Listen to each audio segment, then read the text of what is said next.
Welcome to my channel RD Classes OCC। Hello students, आशा करते हैं कि आप लोग बेहतर होंगे। आज के क्लास में हम लोग जानेंगे फिजिक्स क्लास 10th का जो एनसीईआरटी है, एनसीईआरटी पैटर्न से फिजिक्स में लेसन 14 में लेसन का नाम है ऊर्जा के स्रोत, सोर्स ऑफ एनर्जी। ऊर्जा के स्रोत क्या होते हैं? इस लेसन में हम लोग ऊर्जा के जितने भी स्रोत होते हैं उन सभी स्रोतों के बारे में विस्तृत रूप से जानेंगे। उससे पहले हम आपको ये बता देना चाहते हैं कि एनर्जी क्या होती है। Energy, what is energy? Energy सामान्य तौर पर अगर इसकी परिभाषा दें तो जो कृत कार्य होता है वही ऊर्जा की माप होती है। हम जितना कार्य करते हैं वह कार्य ऊर्जा के रूप में संचित हो जाता है, चेंज हो जाता है। हम उसी को ऊर्जा कहते हैं। Done work is the measurement of energy. कृत कार्य ही ऊर्जा की माप होती है। अब इसके बारे में हम आगे आपको बताते हैं। ऊर्जा के विभिन्न रूप हैं जो अभी हमने आपको बताया कि done work is the measurement of energy. कृत कार्य ही ऊर्जा की माप होती है। तो इस प्रकार से ऊर्जा के जो अभी ऊर्जा हमने बताया है कि कृत कार्य ऊर्जा की माप होती है, तो उस ऊर्जा के विभिन्न रूप हैं तथा ऊर्जा के एक रूप को दूसरे रूप में परिवर्तित किया जा सकता है। ये जो ऊर्जा के अनेकों रूप होते हैं, इस सभी रूप को एक रूप से दूसरे रूप में हम बदल सकते हैं। ऊर्जा का स्रोत एक लंबी अवधि तक सुविधाजनक रूप से ऊर्जा की पर्याप्त मात्रा प्रदान करता है। ऊर्जा का यदि कोई स्रोत है, सोर्स है, स्रोत मीन्स दैट जिससे हमें एनर्जी प्राप्त होती है, उत्पन्न होती है, अगर ऐसा कोई है तो उससे एक लंबी अवधि तक, एक लंबे समय तक या कह सकते हैं बहुत लंबे वर्षों तक सुविधाजनक रूप से, बहुत सरलतापूर्वक, सुविधा के साथ ऊर्जा की पर्याप्त मात्रा प्रदान करता है। हम उससे बहुत सरलता से लंबे समय तक ऊर्जा प्राप्त कर सकते हैं। इसमें अगली टॉपिक आती है कि ऊर्जा की आवश्यकता। हमें जो एनर्जी है इसकी आवश्यकता कहाँ पड़ती है?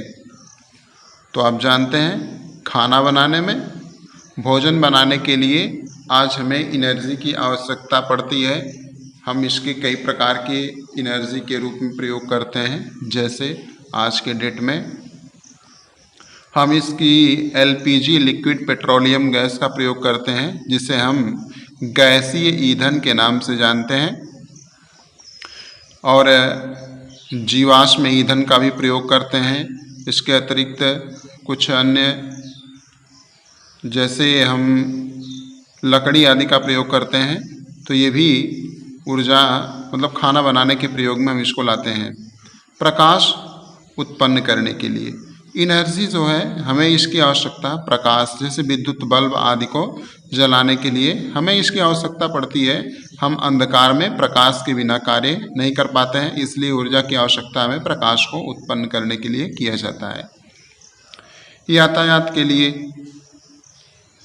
फॉर जर्नी कह सकते हैं। एक स्थान से दूसरे स्थान तक जाने के लिए हमें आज अनेक प्रकार के वाहनों की आवश्यकता पड़ती है, जैसे 2 व्हीलर्स, 4 व्हीलर्स, ट्रेन, एरोप्लेन्स आदि। ये आयात निर्यात के लिए जाने जाते हैं और इस पर जो है इनके माध्यम, ये कब आयात निर्यात होते हैं? इनको आयात निर्यात करने के लिए इनमें एनर्जी की आवश्यकता होती है और वो एनर्जी जीवाश्म ईंधन के द्वारा दी जाती है। जीवाश्म ईंधन क्या होता है इसके बारे में आगे इस टॉपिक, इसमें लेसन में आपको बताया जाएगा।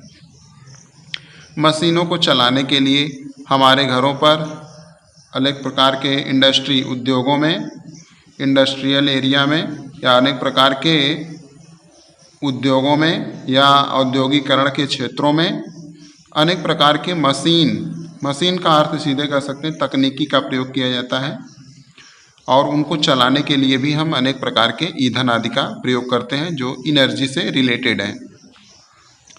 उद्योगों एवं कृषि कार्य में, उद्योग एवं कृषि कार्य में, कृषि के क्षेत्र में सामान्य तौर पर आप समझ सकते हैं, जैसे खेतों की जुताई करने के लिए यदि हमें ट्रैक्टर की आवश्यकता है तो उसको भी हम जीवाश्म ईंधन देकर ही उससे ऊर्जा का कार्य करते हैं। तो हम अगले टॉपिक किसमें जानेंगे, ऊर्जा के उत्तम स्रोत के लक्षण। जो ऊर्जा के उत्तम बेहतर स्रोत होते हैं उसके क्या लक्षण होते हैं। अगर कोई, हम कैसे जानेंगे ये ऊर्जा का सबसे अच्छा स्रोत है, उत्तम स्रोत है, तो इसके लिए प्रति एकांक द्रव्यमान, एकांक द्रव्यमान मीन्स दैट यूनिट मास, अर्थात उसके एक भाग के मात्रा में अधिक कार्य करे, उच्च कैलोरीफिक माप हो। अर्थात हम कह सकते हैं कि उसके 1 ग्राम मात्रा में अधिक से अधिक एकांक द्रव्यमान में, कम से कम द्रव्यमान में अधिक से अधिक कार्य किया जा सके, अर्थात अधिक से अधिक ऊर्जा उससे उत्पन्न हो। सस्ता एवं सरलता से सुलभ हो, वह हमें बड़े ही सरलता से प्राप्त हो जाए और वह सस्ता हो। भंडार तथा परिवहन में आसान हो, उसका भंडार करना, स्टोर जिसे कहते हैं, उसको संग्रहित करना तथा परिवहन, एक स्थान से दूसरे स्थान तक लेकर जाना आसान हो। यदि हमारा स्रोत ऐसा है कि न तो हम अच्छे प्रकार से उसको स्टोर कर पाते हैं और न ही एक स्थान से दूसरे स्थान तक लेकर जाने के लिए सुविधाजनक कार्य कर पाते हैं, तो वह स्रोत उत्तम नहीं माना जाएगा। प्रयोग करने में आसान तथा सुरक्षित, उसका प्रयोग जब भी हम करें तो वह प्रयोग बहुत ही आसान होना चाहिए और सुरक्षित, अर्थात उसमें किसी भी प्रकार का खतरा न हो। यदि खतरा भी हो तो वह इतना सुरक्षित कर दिया जाए उसमें खतरे की आशंका खत्म हो जाए। पर्यावरण को दूषित न करे, ये काफ़ी इम्पॉर्टेंट है कि जो हमारा इन्वायरमेंट है वो दूषित नहीं होना चाहिए। आज के डेट में इन्वायरमेंट को क्लीन रखना, वातावरण को, पर्यावरण को स्वच्छ रखना, ये काफ़ी मायने रखता है। यदि पर्यावरण ही शुद्ध नहीं होगा, स्वच्छ नहीं होगा, तो सिर्फ मानव जाति नहीं, कोई भी जीव जाति का जीवन संकटग्रस्त ही होगा, सुलभ नहीं होगा। इसके बाद है अगले टॉपिक ईंधन। ईंधन क्या होती है? फ्लू, वह पदार्थ जो जलने पर ऊष्मा तथा प्रकाश देता है ईंधन कहलाता है। वे पदार्थ जो जलने पर या हम जिन्हें जलाते हैं, यदि हम उनको बर्न करते हैं और जलाते हैं तो उनमें से प्रकाश निकलना चाहिए, ऊष्मा निकलना चाहिए, हम उसे ईंधन कहते हैं। अच्छे ईंधन के गुण, हम कैसे जानेंगे कि जो हमारे पास ईंधन है वह एक अच्छे गुण का है, अच्छी गुणवत्ता वाला है या अच्छी क्वालिटी का है, इसके बारे में हम कैसे पता करेंगे? तो पहले ये है कि उच्च कैलोरीफिक माप होनी चाहिए, अर्थात वही टॉपिक प्रति एकांक द्रव्यमान में अधिक कार्य करे, मतलब कि वह छोटी से छोटी मात्रा में भी अच्छा ऊर्जा उसमें से निकल सके और हम अच्छा कार्य कर सके। दूसरी पॉइंट है इसकी, अधिक धुआं या हानिकारक गैसें उत्पन्न न हो। हमारा ईंधन ऐसा होना चाहिए कि उसमें से अधिक धुआं भी न उत्पन्न हो और हानिकारक गैसें, कोई ऐसी गैस उसमें से न उत्पन्न हो जो कि पर्यावरण में रहने वाले किसी भी जीव के लिए ज़्यादा हानिकारक हो। मध्यम ज्वलन ताप होना चाहिए और उसका जो टेम्परेचर हो, टेम्परेचर उसका तापमान, मध्यम ज्वलन, मध्यम कम, क्या कह सकते हैं, मध्यम वर्ग का अर्थ होता है बीच वाला, या कह सकते हैं कम, ऐसा ज्वलन ताप होना चाहिए। उसकी जो ज्वलन ताप है वो थोड़ा कम होना चाहिए।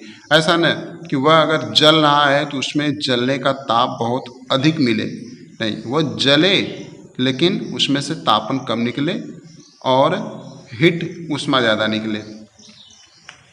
तो इस प्रकार से जो है हमने देखा कि अच्छे ईंधन के क्या गुण होते हैं। इसके बाद हम इसकी अगली टॉपिक जानेंगे। इसमें इनके गुणों में अगली टॉपिक हमारी होगी सस्ता व आसानी से उपलब्ध।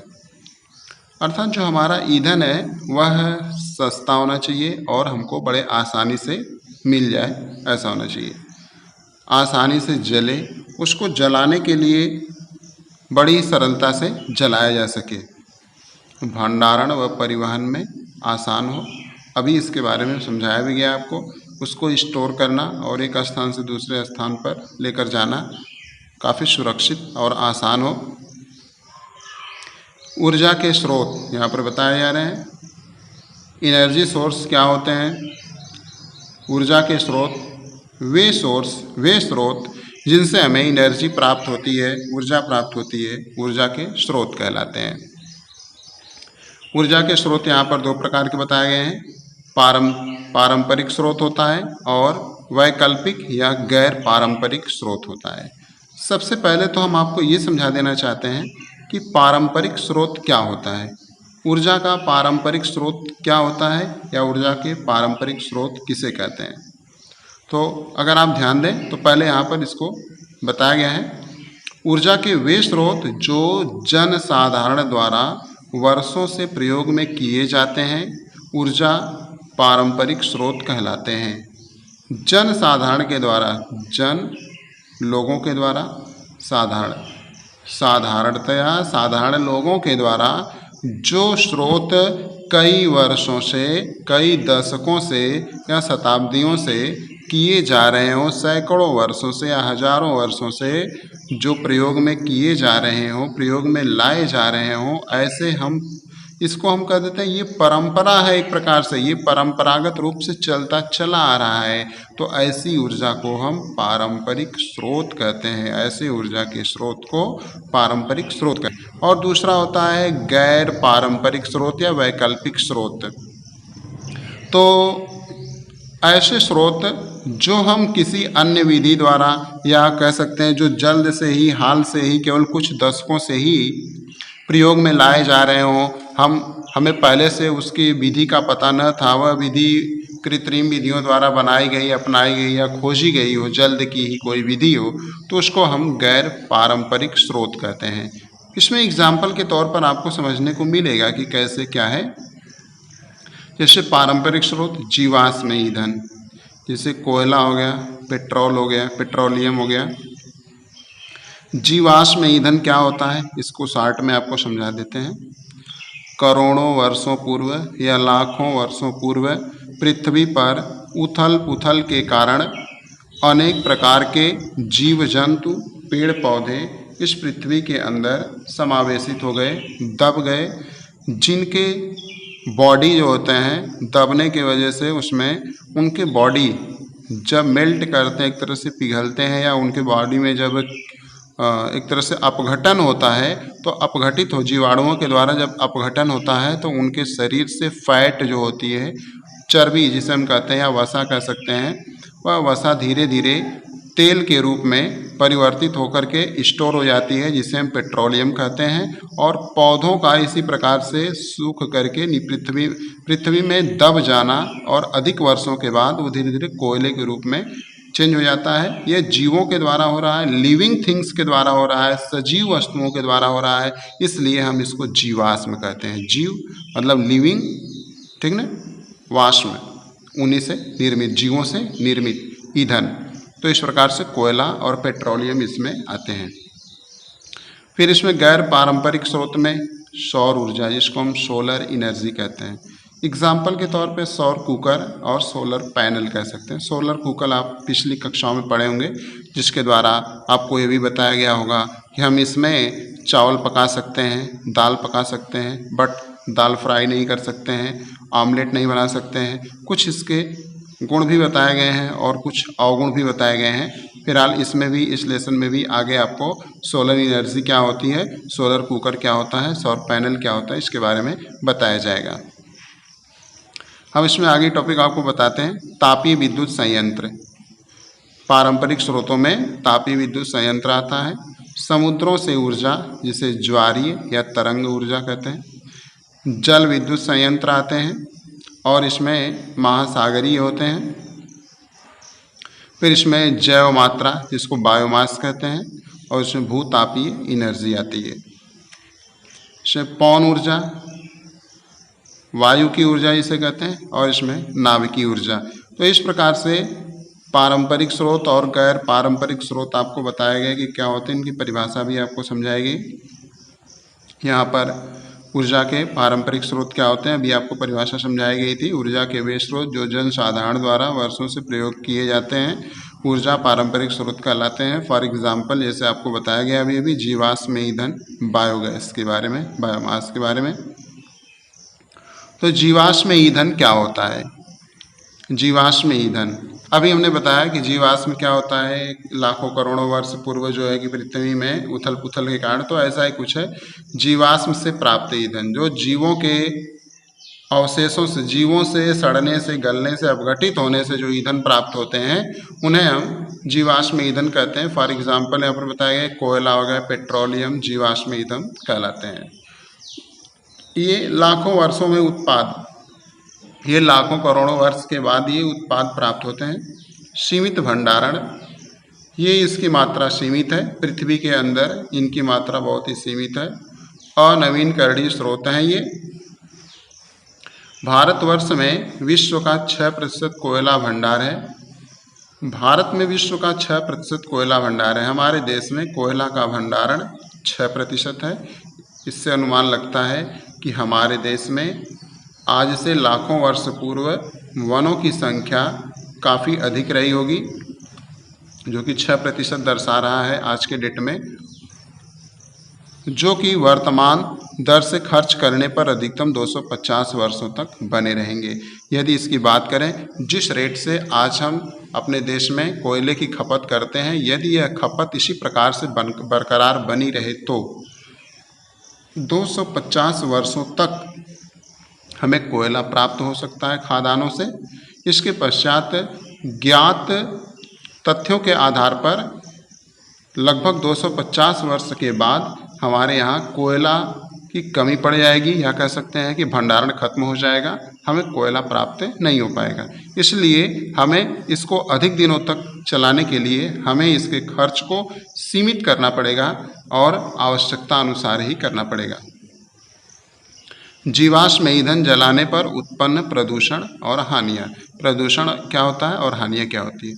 जीवाश्म ईंधन जो हम जलाते हैं इससे क्या प्रदूषण होता है और कैसी हानियाँ होती हैं? जीवाश्म ईंधन के जलने से मुक्त कार्बन, नाइट्रोजन एवं सल्फर के ऑक्साइड वायु प्रदूषण तथा अम्ल वर्षा का कारण बनते हैं। जीवाश्म ईंधन के जलने से कार्बन मुक्त होती है, नाइट्रोजन मुक्त होता है, सल्फर के ऑक्साइड जैसे सल्फर डाइऑक्साइड होता है, सल्फर ट्राइऑक्साइड होता है, वायु प्रदूषण तथा अम्ल वर्षा का कारण बनते हैं। वायु को ये प्रदूषित कर देते हैं और एसिड रेन अम्लीय वर्षा का कारण बनते हैं, जो कि जल एवं मृदा के संसाधनों को प्रभावित करती हैं, जिसकी वजह से बरसात कम होती है, मृदा प्रदूषित होती है, मृदा के जो संसाधन है ये सब काफ़ी इफेक्टिव हो जाते हैं, प्रभावित हो जाते हैं। दूसरा पॉइंट, उत्पन्न कार्बन डाइऑक्साइड ग्रीन हाउस प्रभाव को उत्पन्न करती है। अब ईंधन को जलाने से जो CO2 की मात्रा बनती है, इससे ग्रीन हाउस इफेक्ट होता है, जिससे कि धरती पर अत्यधिक गर्मी हो जाती है। अब ग्रीन हाउस इफेक्ट क्या होता है इसके बारे में भी आगे आपको बताया जाएगा, बट आपको ये समझा देते हैं कि ग्रीन हाउस इफेक्ट में एक ऐसी गैसों की परत बन जाती है कि जो हमारे पृथ्वी पर आई हुई ऊष्मा को पुनः वायुमंडल में बाहर मुक्त होने से रोक देती हैं और जिससे पृथ्वी का ताप बढ़ जाता है। इसी को हम ग्रीन हाउस प्रभाव कहते हैं। जीवाश्म ईंधन में से उत्पन्न प्रदूषण को कम करने के उपाय। जो जीवाश्म ईंधन है इससे होने वाला जो प्रदूषण है हम इसको कैसे कम कर सकते हैं, इसके बारे में कुछ आपको उपाय बताए जाएंगे। दहन प्रक्रम की दक्षता में वृद्धि करके, जो दहन होता है, जो ईंधनों का दहन किया जाता है उसकी दक्षता में वृद्धि कर दी जाए। अगर वह अधिक दक्ष हो जाए तो प्रदूषण बहुत कम होगा। दूसरा, विविध तकनीकों का प्रयोग कर अलग अलग अच्छी प्रकार की विभिन्न प्रकार की तकनीकों का प्रयोग किया जाए। दहन के फलस्वरूप उत्पन्न गैसों से वातावरण में पलायन को कम करना। यदि जैसे हम देखें तो जो हम टू व्हीलर चलाते हैं, फोर व्हीलर चलाते हैं या बड़े वाहनों को आप देखेंगे तो उनमें से अनेक प्रकार की ध्वनि उत्पन्न होती है और उनके साइलेंसरों से अनेक प्रकार के धुएं आदि निकलते हैं। यदि हम ऐसा करें कि वह जो धुआं होता है एक प्रकार का वायु के रूप में निकलता है, यदि हम ऐसा प्रक्रम कर दें कि जिसके द्वारा वह धुएं का निकलना बिल्कुल कम हो जाए या इतना कम हो जाए कि न के बराबर हो, तो हम कहेंगे कि जब इसमें से वायु निकलेगी ही नहीं या बहुत कम निकलेगी तो वह गंदी वायु वायुमंडल में कम पहुंचेगी और हमारा वायु का प्रदूषण भी बहुत कम होगा। तो ये दो विधियां इस प्रकार से हमने जाना। अब इसके बाद हम इसकी तीसरी विधि और या अन्य पॉइंट्स के बारे में जानेंगे कि किस प्रकार से हम और भी इस पर नियंत्रण पा सकते हैं। तापीय विद्युत संयंत्र क्या होता है? तापीय विद्युत संयंत्र के बारे में जानेंगे। जीवाश्म ईंधन को जला करके तापीय ऊर्जा घरों से ताप विद्युत उत्पन्न की जाती है। जो जीवाश्म ईंधन होता है इसको बर्न करते हैं, जलाते हैं और जला करके तापीय ऊर्जा घरों से जो ताप ऊर्जा उत्पन्न करने वाले गृह होते हैं उनसे हम ताप विद्युत उत्पन्न करते हैं और ऐसे संयंत्र को हम तापीय विद्युत संयंत्र कहते हैं। तापीय विद्युत संयंत्र कोयले तथा तेल के क्षेत्रों के निकट स्थापित किए जाते हैं, जहाँ पर कोयले की खादान होती है या तेल का जहाँ पर कूप होता है जहाँ से तेल निकलता है, उन्हीं के समीप में तापीय विद्युत संयंत्र को स्थापित कर दिया जाता है ताकि जिससे परिवहन पर होने वाले व्यय को कम कर सकें, ताकि उनका आयात निर्यात न किया जा सके, ज़्यादा दूरी तक न करना पड़े और उसको व्यय करने में कम खर्च हो और सरलता से हम उसको प्राप्त कर सकें। कोयले तथा पेट्रोलियम की अपेक्षा विद्युत संरक्षण अधिक दक्ष होता है।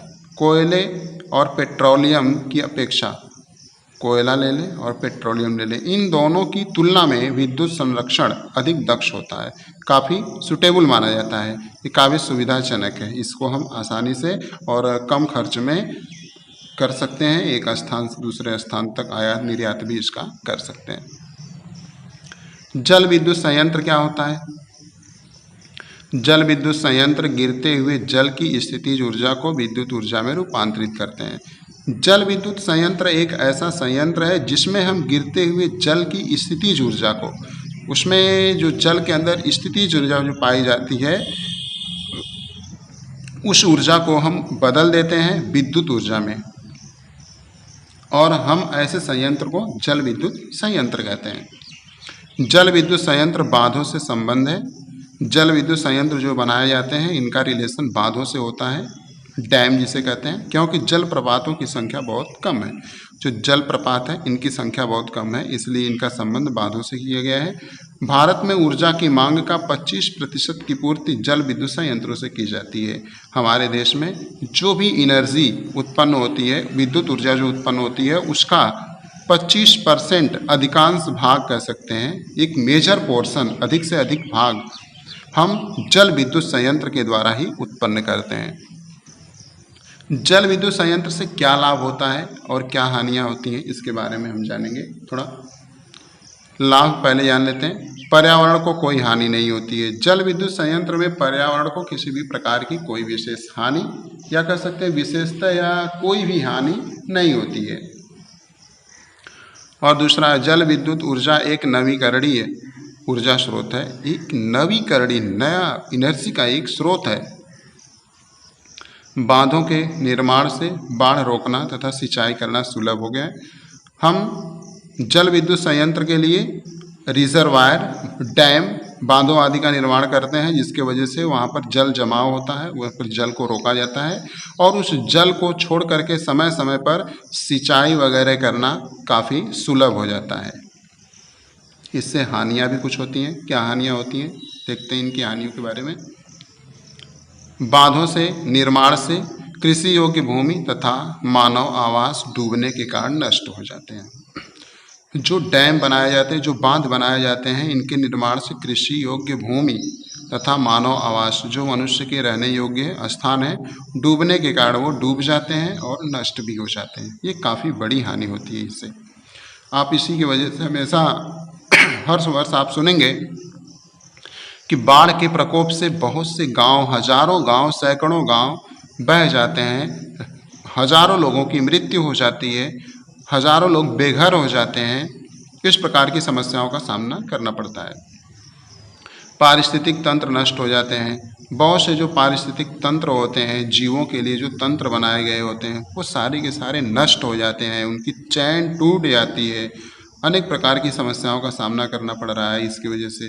पेड़ पौधे वनस्पति का जल में डूबने से आप देखेंगे जहाँ पर बाढ़ आ जाती है, बाढ़ वाले क्षेत्रों में जो पेड़ पौधे होते हैं और जंतु होते हैं वो अधिकांशतः जलमग्न हो जाते हैं, जल में डूब जाते हैं। और डूबने से आवासीय परिस्थितियों में सड़ने से, अवायवीय परिस्थितियों में, मतलब कि वहाँ पर वायु की पर्याप्त मात्रा नहीं होती है और उनमें सड़न चालू हो जाती है, क्योंकि वो अधिक लंबे समय तक जल में डूबे रहते हैं। मीथेन गैस का उत्पन्न होना, जो कि ग्रीन हाउस गैस है, उसमें मीथेन गैस उत्पन्न होने लगती है, जिससे ग्रीन हाउस प्रभाव बढ़ने लगता है। विस्थापित लोगों के संतोषजनक पुनर्वास की समस्या, वहाँ पर बाढ़ के आ जाने के वजह से ग्रामीण लोगों को या बाढ़ से पीड़ित लोगों को अनावश्यक ही उनको अपनी इच्छा के अनुसार नहीं बल्कि इच्छा के विरुद्ध उनको अपने आवास को त्यागना पड़ता है।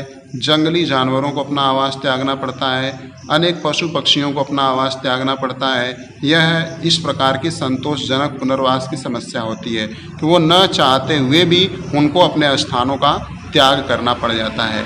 तो इस प्रकार से आप इसको देख सकते हैं कि विद्युत संयंत्र इस प्रकार से स्थापित किए जाते हैं। यहाँ पर एक डैम बांध बनाया गया है।